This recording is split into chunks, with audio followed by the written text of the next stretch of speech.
This method allows for the determination of natural killer cell metabolism, a key parameter in their activation, by measuring oxygen consumption and pH changes in the extracellular medium.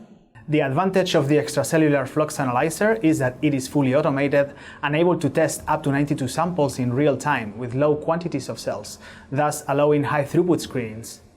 A valid method to determine glycolysis and respiration in NK cells is very important in the clinic, since there are many diseases, including obesity and cancer, where NK cell metabolism is impaired.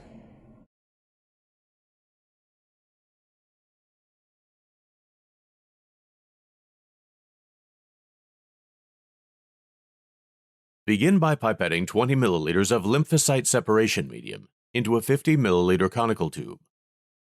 While keeping the tube at a 30-degree angle, gently pipette 20 milliliters of blood over the medium, creating a visible and well-defined interface between the two fluids. Centrifuge the tubes for 25 minutes at 1000 times G. Then carefully take the tubes out of the centrifuge and place them in a rack. Check for the presence of a conspicuous layer of cells at the interface between LSM and plasma. Gently aspirate the mononuclear cell layer with a 10 milliliter plastic pipette and place it in a new 50 milliliter conical tube.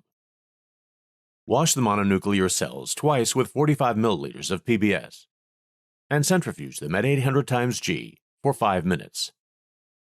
To isolate the natural killer cells, or NKs, count the PBMCs and resuspend them in NK separation buffer at 1 times 10 to the 8th cells per milliliter.